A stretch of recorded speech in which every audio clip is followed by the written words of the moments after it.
Hello दोस्तों। तो स्वागत है आप सभी का मेरे चैनल क्रैक कंपटीशन में। और जैसा कि हम लोग रोज़ाना सीटेट के पेपर का एनालिसिस करते आ रहे हैं, तो आज 23 जनवरी का एनालिसिस देखेंगे कि कैसे क्वेश्चन एग्ज़ाम में पूछे गए थे। तो पहला क्वेश्चन है, छात्रों द्वारा व्यक्तिगत विभिन्नताएं प्रदर्शित करने पर शिक्षकों को क्या करना चाहिए। तो इसका उत्तर होगा विभिन्न प्रकार की शिक्षण अनुभव प्रदान करने चाहिए। अगला क्वेश्चन आया है, कौन सी परिवेश शैली आत्म अभिव्यक्ति व स्व नियमन को महत्व देती है। तो इसका राइट आंसर होगा अंतर संबंध। अगला क्वेश्चन है, लड़कों के लिए बंदूकें और लड़कियों के लिए गुड़िया किस प्रकार की रूढ़िवादी धारणा को दर्शाती है। तो इसका आंसर होगा जेंडर संबंधी रूढ़िवादी धारणा को ये दिखाती है। अगला क्वेश्चन आया था, 4 साल का लड़का अनिल कैंडिस से भरे 2 जार देखता है।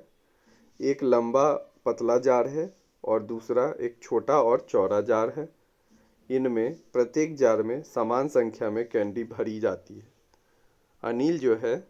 अनिल का अनुमान है कि लंबे और पतले जार में छोटे और चौड़े जार की तुलना में अधिक कैंडीज होती है।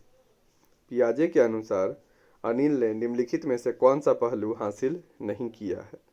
तो इसका राइट आंसर होगा ये संरक्षण की अवधारणा बच्चे ने नहीं हासिल किया है। अगला क्वेश्चन आया था, नीचे दी गई पंक्तियों को पढ़िए और सही शैक्षिक विचारक की पहचान कीजिए। इन्होंने विद्यालय के सामाजिक और नैतिक स्वरूपों पर जोर दिया। उनका मानना था कि एक विद्यालय को लघु समुदाय एक परिपक्व समाज के रूप में कार्य करना चाहिए। तो इसका आंसर होगा जॉन डीवी के अनुसार ये कथन है।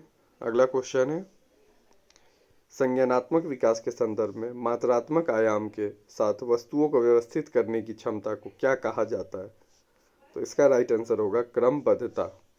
अगला क्वेश्चन आया था, कक्षा 2 के अंग्रेजी शिक्षक को कक्षा में सुनने और मौखिक भाषा की पैरवी कर रही है।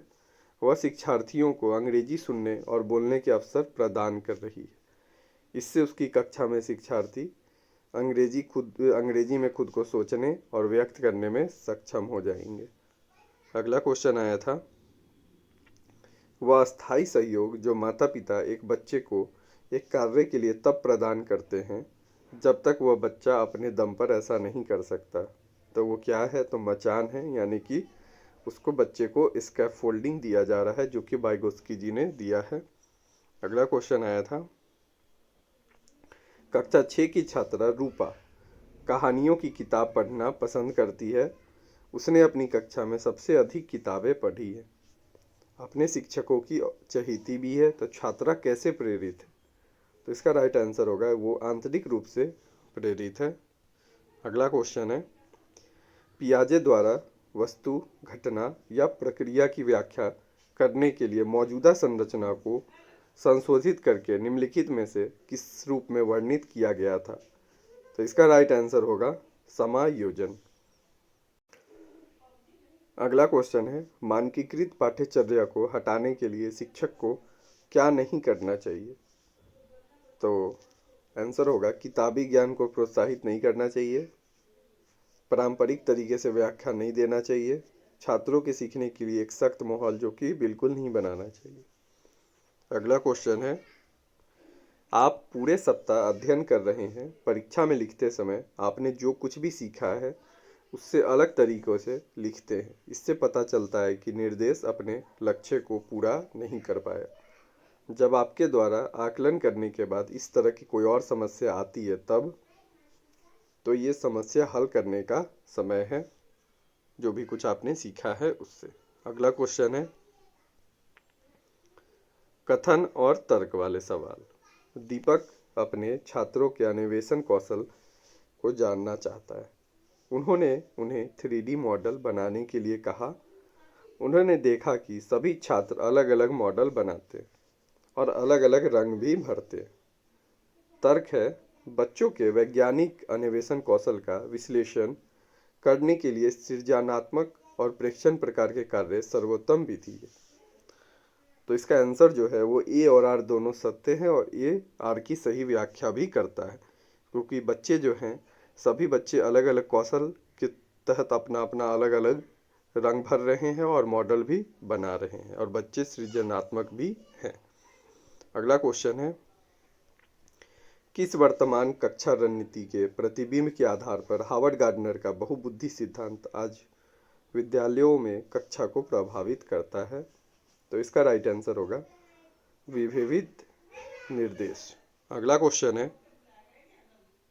कैरल गिलिगन का नैतिक विकास का सिद्धांत कोहलबर्ग से भिन्न है, जिसमें गिलिगन ने प्रस्तावित किया कि नैतिक तर्क का उच्चतम स्तर किस पर आधारित है। जो नैतिक तर्क है उसका उत्तम स्तर जो है वो जिम्मेवारी और देखभाल के सिद्धांत पर आधारित है। अगला क्वेश्चन है, एक बच्चा जो शारीरिक रूप से कमजोर है उसका भावनात्मक, सामाजिक और मानसिक विकास भी निम्न स्तर का है। इस उदाहरण में विकास का कौन सा सिद्धांत परिलक्षित होता है? तो इसका आंसर होगा ये अंतर संबंध का सिद्धांत है, क्योंकि सारे चीज़ ये भावनात्मक, सामाजिक और मानसिक विकास तीनों आपस में जुड़े हैं। अगला क्वेश्चन है, अनुप्रिया को विभिन्न प्रकार के फूलों का वर्गीकरण करने को कहा गया। वह उन्हें केवल एक पैरामीटर के आधार पर वर्गीकृत करती है जो कि रंग है। अनुप्रिया ने ऐसा किस कारण से किया? तो ये केंद्रीकरण है अनुप्रिया के अंदर। अगला क्वेश्चन है, वह प्रक्रिया जिसके द्वारा लोग अपने अनुभवों का बोध कराते हैं, विशेष रूप से वे अनुभव जिनमें वे चीज़ें बनाने और दुनिया की खोज करने में सक्रिय रूप से संलग्न होते हैं, निम्नलिखित में से किससे संबंधित है? तो ये प्रगतिशील शिक्षा से संबंधित है। अगला क्वेश्चन है, राष्ट्रीय पाठ्यचर्या की रूपरेखा 2005 के अनुसार बाल केंद्रित शिक्षा शास्त्र में शिक्षा को किस प्रकार नियोजित करने की आवश्यकता है?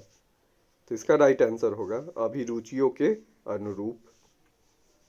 अगला क्वेश्चन है, एनसीएफ 2005 के अनुसार गलतियां इस कारण महत्वपूर्ण होती है। तो इसका राइट आंसर होगा ये बच्चे की विचार की अंतर्दृष्टि उपलब्ध कराती। तो ये सारे क्वेश्चन आज के पेडागोजी के थे।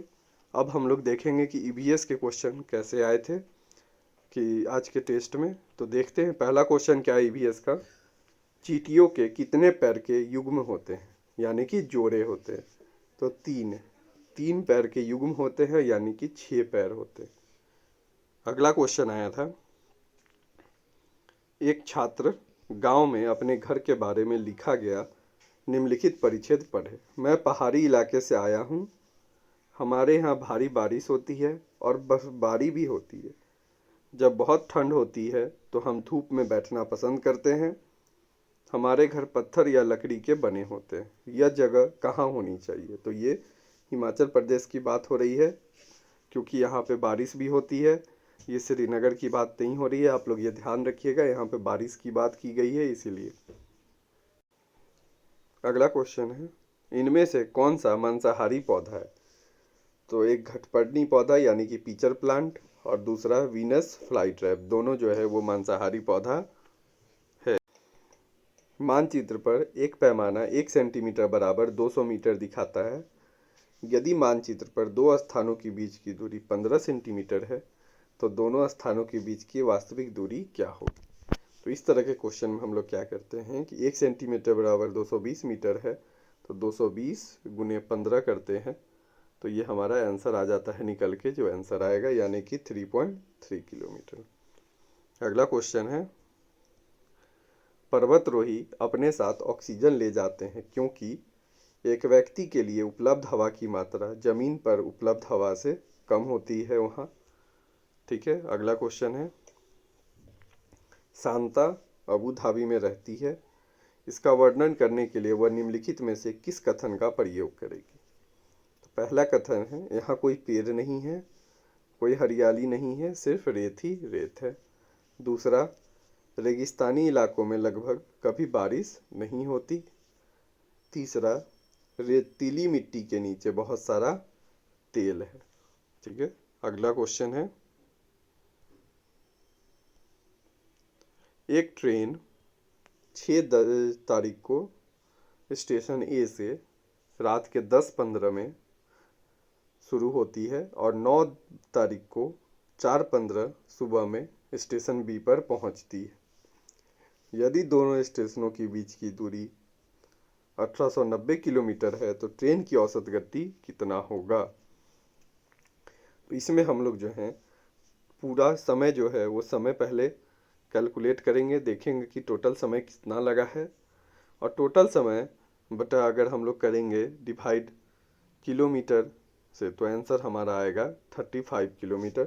तो ये कैसे आएगा तो आप लोग देख लीजिए। रात के 22:15 से हैं तो अगले दिन के रात के 7 तारीख के 22:15 तक उसे लगेंगे 24 घंटे। फिर 7 तारीख से 8 तारीख के रात के 10:15 तक लगेंगे 48 आवर, यानी कि 24 और प्लस 24 लग गए। फिर उसके बाद वो जब पहुंच गए रात 8 तारीख के रात के 10:15 में, तो अब वहाँ से हम लोग पहुँचेंगे 9:10 में। तो होगा रात के 10:15 से उसके बाद रात के 11:15, 12:15, 1:15, 2:15, 3:15, 4:15, यानी कि 6 घंटे और। तो टोटल हो जाएंगे 54 आवर। अब हम लोग सॉल्व करेंगे इसको कि सॉल्यूशन कैसे होगा। तो कुल दूरी कितना है तो 1890 किलोमीटर है, और कुल समय कितना लगा तो 54। जब हम लोग इसको काटेंगे तो इसका आंसर जो है वो आएगा 35 किलोमीटर। तो आप लोग इस तरह निकाल लीजिएगा एग्जाम में। अगला क्वेश्चन है, एक ट्रेन नई दिल्ली से बिहार जाती है फिर मध्य प्रदेश जाती है। नई दिल्ली से बिहार और बिहार से मध्य प्रदेश जाने वाली ट्रेन की दिशा क्या है? तो जब वो नई दिल्ली से बिहार जाएगी तो वो दक्षिण पूर्व की तरफ आएगी, और जब वो बिहार से फिर मध्य प्रदेश जाएगी तो दक्षिण पश्चिम की तरफ जाएगी। अगला क्वेश्चन है, आरती ने एक पोस्टर पर एक बीमारी के प्रसार की रोकथाम से संबंधित निम्नलिखित सावधानियों पर ध्यान दिया। ए, अपने आसपास पानी इकट्ठा ना होने दें। बी, पानी के बर्तन, कूलर और टंकियों को साफ रखें। सी, अगर पानी किसी जगह पर इकट्ठा हो गया है तो तेल का छिड़काव करें। डी, खुद को बचाने के लिए जाली का इस्तेमाल करें। तो ये किस बारे में बात कर रही है? तो ये डेंगू और जापानीज इंसेफेलाइटिस से जागरूकता पैदा करने के बारे में बात कर रही है, और पोस्टर का उद्देश्य भी यही है। तो ये सारे प्रश्न आज के परीक्षा में पूछे गए थे, और कुछ ऐसे प्रश्न हैं इसमें जो कि आगे भी आपके परीक्षाओं में आ सकते हैं। तो ये सारे प्रश्नों को आप ध्यान से देख लीजिएगा, और अगर आप लोग को ये वीडियो अच्छा लगा है तो इस वीडियो को लाइक करें और अपने दोस्तों के बीच शेयर करें, और इस तरह के रोज़ाना वीडियो देखने के लिए सीटेट एनालिसिस के इस चैनल को सब्सक्राइब करें। धन्यवाद।